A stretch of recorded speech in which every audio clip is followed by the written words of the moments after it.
നമസ്കാരം, ഞാൻ ശ്രുതി നിതിൻ. ശ്രുതീസ് കുക്കറിയിലേക്ക് നിങ്ങൾക്ക് എല്ലാവർക്കും സ്വാഗതം. നമ്മൾ അച്ചാറിൻ്റെ പോലെ സദ്യയിൽ തൊട്ടുകൂട്ടാനായിട്ട് വിളമ്പുന്ന നല്ല എരിവും പുളിയും ഉപ്പും മധുരമൊക്കെയുള്ള ഒരു കറിയായിട്ട് ഉണ്ടാക്കുന്നത് ഇഞ്ചമ്പുളിയായിട്ടാണ് നമ്മളിന്ന് ഉണ്ടാക്കുന്നത്. തൃശ്ശൂരൊക്കെ ഇതിന് ഇഞ്ചമ്പുളി എന്നാണ് പറയുക. അപ്പോൾ ചില സ്ഥലത്തൊക്കെ ഇതിന് പുളിഞ്ചി എന്നും പറയുന്നുണ്ടായിരിക്കും. ഇതിപ്പോൾ ഞാൻ ഉണ്ടാക്കുന്നത് ഇങ്ങനെ ഇഞ്ചി വറുത്തിട്ടൊന്നല്ല കേട്ടോ, അല്ലാത്ത രീതിയിൽ എളുപ്പത്തിൽ എങ്ങനെ ഉണ്ടാക്കാമെന്നാണ് ഞാൻ കാണിക്കുന്നത്. അപ്പോൾ ഞങ്ങളുടെ വീട്ടിൽ ഉണ്ടാക്കുന്ന അതേ രീതിയിലാണ് കേട്ടോ ഞാൻ അത് കാണിച്ചു തരുന്നത്. ഇപ്പോൾ ഇഞ്ചമ്പുളിയോട് കൊതിയുള്ള പലരും ഉണ്ടായിരിക്കും. അപ്പോൾ നിങ്ങൾ ഈ രീതിയിലൊന്ന് ഉണ്ടാക്കി നോക്കുക. അപ്പോൾ നമുക്ക് വീഡിയോ ഒന്ന് ഇങ്ങനെ കണ്ടിട്ട് വന്നാലോ. അപ്പോൾ ഇഞ്ചമ്പുളി ഉണ്ടാക്കാനുള്ള മെയിൻ ചേരുവകൾ എന്ന് പറഞ്ഞാൽ ഇഞ്ചിയും പിന്നെ പുളിയാണ്. ഇവിടെ ഞാൻ പുളി ഒരു 2 ഗ്ലാസ് ചൂടുവെള്ളത്തിൽ ഇങ്ങനെ കുതിർക്കാനായിട്ട് ഇട്ട് വെച്ചിട്ടുണ്ട്. ഇത് എത്രത്തോളം പുളിയാന്ന് വെച്ചാൽ ഞാനിങ്ങനെ ഉരുട്ടിയിട്ടാണ് എടുത്തേക്കുന്നത്. അങ്ങനെ എൻ്റെ കൈപ്പിടികളും 2 ഉരുളകളായിട്ട് എടുത്തിട്ടുണ്ട്. അത് ഞാൻ അളന്ന് നോക്കിയപ്പോൾ ഏകദേശം ഒരു 1/2 കപ്പോളം വരുന്നുണ്ട്. അങ്ങനെ പുളി ഇപ്പോൾ ചൂടുവെള്ളത്തിൽ ഇട്ട് വെച്ചിട്ട് ഇപ്പോൾ കുറച്ച് നേരം കഴിഞ്ഞിട്ടുണ്ട്.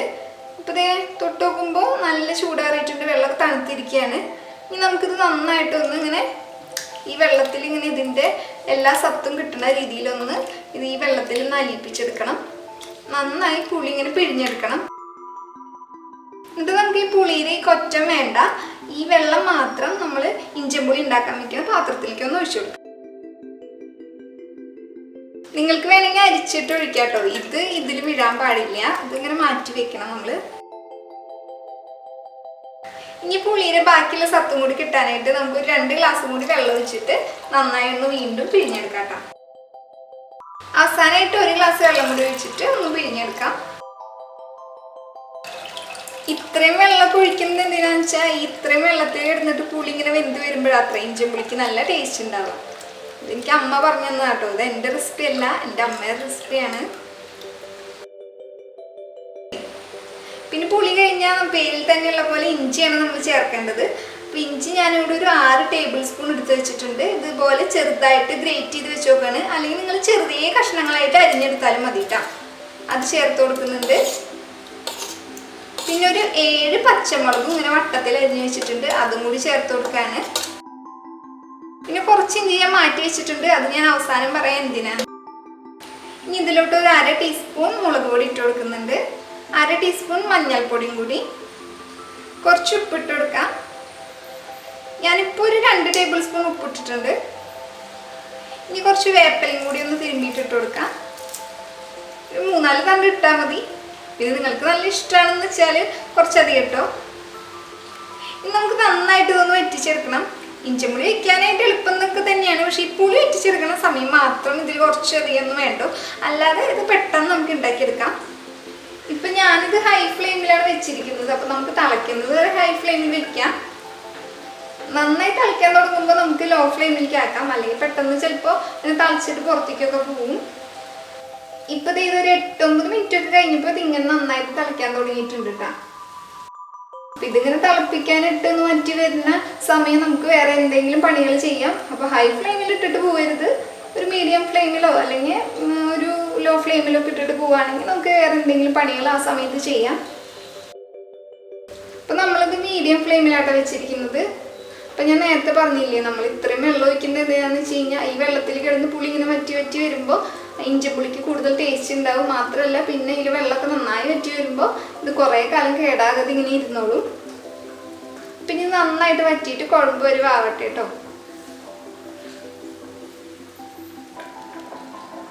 ഇപ്പോഴത്തെ ഒരു 1/2 മണിക്കൂറൊക്കെ കഴിഞ്ഞു. അപ്പോഴത്തെ പുളി ഏകദേശം ഒന്ന് കുറുകി വന്നിട്ടുണ്ട്. കണ്ടില്ലേ, ഈ ഒരു പരിവായിട്ടുണ്ട്. പുറത്തേക്കൊക്കെ ഇങ്ങനെ പൊട്ടിത്തെറിക്കാൻ തുടങ്ങി. അപ്പോൾ ലോ ഫ്ലെയിമിലാക്കുന്നതായിട്ടുണ്ടെങ്കിൽ നല്ലത്. ഞാൻ ലോ ഫ്ലെയിമിലേക്ക് ആക്കിയിട്ടുണ്ട്. അപ്പം ഇപ്പോൾ ഇനി ലോ ഫ്ലെയിമിലേക്ക് എടുക്കട്ടെ കേട്ടോ. ലോ ഫ്ലെയിമിൽ നമുക്ക് വെച്ചിട്ട് കുറച്ച് നേരം കൂടി ഒന്ന് ഇത് കുറുക്കിയെടുത്ത് കൊണ്ടുവരാം. ഇതിപ്പോൾ നന്നായിട്ട് ഇങ്ങനെ പൊട്ടിത്തെറിക്കുന്നുണ്ട്, പുറത്തേക്ക് കണ്ടോ, അങ്ങനെ തെറിക്കുന്നുണ്ട്. ഇപ്പോൾ ഒരു 6 മിനിറ്റ് ആയിട്ടുണ്ട് കേട്ടോ നമ്മൾ ലോ ഫ്ലെയിമിൽ ഇട്ടിട്ട് തിളപ്പിക്കാൻ തുടങ്ങിയിട്ട്. പിന്നെ ഇതിൻ്റെ പാകം എന്ന് പറയുന്നത് ഇങ്ങനൊരു പാകത്തിലാണ് ഇരിക്കുന്നത്. ഈ സമയത്ത് നമുക്ക് ഇതിലോട്ട് ശർക്കര ഇട്ട് കൊടുക്കാം. ഞാൻ നേരത്തെ വെള്ളം അളന്ന ഗ്ലാസ്സിൽ തന്നെ സെയിം 1 ഗ്ലാസ് ശർക്കര ഇടുന്നുണ്ട്. നിങ്ങൾക്ക് കിട്ടണത് ഇങ്ങനെ അഴുക്കൊക്കെയുള്ള ശർക്കരയാണെങ്കിൽ ശർക്കരപ്പാനി തയ്യാറാക്കിയിട്ട് വേണം കേട്ടോ അത് ഇതിലേക്ക് ഒഴിക്കാനായിട്ട്. ഇപ്പം ശർക്കരപ്പാനി എങ്ങനെ ഉണ്ടാക്കാമെന്ന് അറിയില്ലാത്തവർക്കായിട്ടാണെങ്കിൽ ഞാൻ അവിലുണ്ടയിലും പിന്നെ കർക്കിടക ഉണ്ടയിലൊക്കെ അതെങ്ങനെ തയ്യാറാക്കാമെന്നൊക്കെ കാണിച്ചിട്ടുണ്ട് കേട്ടോ. അപ്പോൾ നിങ്ങൾ അതൊന്ന് പോയിട്ട് നോക്കിക്കോളൂ. അല്ലെങ്കിൽ ഞാൻ ഡിസ്ക്രിപ്ഷൻ ബോക്സിൽ അതിൻ്റെ ലിങ്ക് ഇടാം കേട്ടോ. അപ്പോൾ നിങ്ങളൊന്ന് പോയി ചെക്ക് ചെയ്തോളൂ. ഡൗട്ട് ഉള്ളവർക്ക് മാത്രം, അതായത് തുടക്കക്കാരോടാട്ടോ പറയുന്നത്. ശർക്കര ഇട്ട് കഴിഞ്ഞാൽ ആദ്യം ഇതൊന്ന് ലൂസായിട്ട് വരും, പിന്നെ ശർക്കര ഇങ്ങനെ വെന്ത് വരുന്നതോട് കൂടി ഇതൊന്ന് കട്ടായിട്ട് തന്നെ വരും. അപ്പോൾ നമുക്ക് വാങ്ങി വയ്ക്കാം. ഇതെന്ന് വെച്ചാൽ ഉപ്പും പുളിയും മധുരവും ഒക്കെയുള്ള ഒരു കറിയാണല്ലോ ഇഞ്ചിപ്പുളി എന്ന് പറയുന്നത്. അപ്പോൾ നിങ്ങൾക്ക് മധുരം നോക്കിയിട്ട് കുറവാന്ന് തോന്നുകയാണെങ്കിൽ ഒരു 1/4 ഗ്ലാസ് വരെ നിങ്ങൾക്ക് ശർക്കര പിന്നെ വീണ്ടും ചേർത്ത് കൊടുക്കാം. ഞാൻ നോക്കിയപ്പോൾ 1 ഗ്ലാസ് കുഴപ്പമില്ല, ആവശ്യത്തിന് മധുരമൊക്കെ ഉണ്ടായിരുന്നു. ഇപ്പം ശർക്കര ഇട്ടിട്ട് ഒരു 15 മിനിറ്റ് ആയിട്ടുണ്ട് കേട്ടോ. അപ്പോൾ നന്നായിട്ട് ഇത് ഇങ്ങനെ പൊട്ടിത്തെറിക്കുന്നുണ്ട്. അപ്പോൾ ഇത് ഇഞ്ചിപ്പുളിയുടെ പാകമായിട്ടുണ്ട്. ഞാൻ ഓഫ് ചെയ്യാൻ പോവാണ്. കണ്ടപ്പോൾ ഇതൊന്നും കൂടി ഒന്ന് കട്ടയാവും. ചട്ടിയിലല്ലേ നമ്മൾ വെച്ച് നോക്കണം. അപ്പോൾ ഈ ചട്ടിയിൽ തന്നെ ഇരുന്നിട്ട് ഇതൊന്നും കൂടി ഒന്ന് കട്ടയാവും. കണ്ടോ, ഫ്ലെയിം ഓഫ് ചെയ്തിട്ടും ഇങ്ങനെ തിളച്ചുകൊണ്ടിരിക്കുകയാണ്. ഇപ്പോൾ ഇതിങ്ങനെ നിങ്ങൾ സദ്യയിലേക്കൊക്കെ ഉണ്ടാക്കുന്ന വെച്ചാൽ 2-3 ദിവസം മുന്നോ തലേ ദിവസമൊക്കെ ഉണ്ടാക്കാം കേട്ടോ. ഇതിലേക്ക് താളിച്ചും കൂടി ചേർത്ത് കഴിഞ്ഞാൽ ഇഞ്ചിപ്പുളി റെഡി ആവും കേട്ടോ. അപ്പോൾ നമുക്ക് താളിച്ച് ചേർക്കാം. അപ്പം ഇതൊരു നാടൻ വിഭവമായതുകൊണ്ട് നമുക്ക് വെളിച്ചെണ്ണ ഒഴിച്ചു കൊടുക്കാം കേട്ടോ. ഞാനിവിടെ 4 ടേബിൾ സ്പൂൺ വെളിച്ചെണ്ണ ഒഴിച്ചിട്ടുണ്ട് കേട്ടോ. എണ്ണ നന്നായി ചൂടായിട്ടുണ്ട്. അപ്പം ഇതിലോട്ട് കടുക് ഇട്ട് കൊടുക്കാം. 1 ടീസ്പൂൺ കടുക് ഇട്ടിട്ടുണ്ട്. 1/2 ടീസ്പൂൺ ഉലുവയും കൂടി ചേർക്കാം. പിന്നെ ഒരു 4 വറ്റൽമുളക്, കുറച്ച് വേപ്പില. ഇതിലോട്ട് നമ്മൾ ഗ്രേറ്റ് ചെയ്ത് വെച്ച് ഇഞ്ചിയില്ല, അതിൽ നിന്ന് എടുത്ത് വെച്ചിട്ടുണ്ടായിരുന്നില്ല, ആ 2 ടേബിൾ സ്പൂൺ ഇഞ്ചിയും കൂടി ചേർത്ത് കൊടുക്കാണ്. ഞാൻ ഫ്ലെയിം ഒന്ന് കുറച്ച് വെച്ചിട്ടുണ്ട്. അപ്പം ഇഞ്ചി മൂത്തിട്ടുണ്ട്. ഇതേ ഇപ്പോൾ കളറൊക്കെ മാറി കണ്ടോ, നല്ലൊരു മണം വരുന്നുണ്ട്. അപ്പം ഞാൻ ഫ്ലെയിം ഓഫ് ചെയ്യാണ്. നമുക്ക് ഇനി ഇഞ്ചിപ്പുളിയോട്ട് ചേർത്ത് കൊടുക്കാം. അപ്പോൾ നമുക്ക് അങ്ങനെ നമ്മുടെ ഇഞ്ചിപ്പുളിയോട്ട് റെഡി ആയിട്ടുണ്ട്. അപ്പോൾ നിങ്ങൾ ഈ രീതിയിൽ ഉണ്ടാക്കാത്തവരാണെങ്കിൽ ഒന്ന് ഉണ്ടാക്കി നോക്കുക. നമുക്ക് എളുപ്പമാണ് ഇത് ഉണ്ടാക്കാനായിട്ട്. പുളി വറ്റി വരുന്ന സമയത്ത് നമുക്ക് എവിടെയെങ്കിലും ഒന്ന് റെസ്റ്റ് എടുത്ത് ഇരിക്കുകയെ അല്ലെങ്കിൽ വേറെ എന്തെങ്കിലും പണികളുണ്ടെങ്കിൽ അതൊക്കെ നോക്കാം. ഇത് അവിടെ കിടന്ന് ആയിക്കോളും. ഇതൊന്നും നമ്മൾ ഗുസ്തി പിടിക്കാനൊന്നും നിൽക്കണ്ട. അപ്പോൾ നിങ്ങൾക്ക് വീഡിയോ ഇഷ്ടപ്പെടുകയാണെങ്കിൽ ലൈക്ക് ചെയ്യാനും കമൻറ്റ് ചെയ്യാനും പിന്നെ ഷെയർ ചെയ്യാനും മറക്കല്ലേ.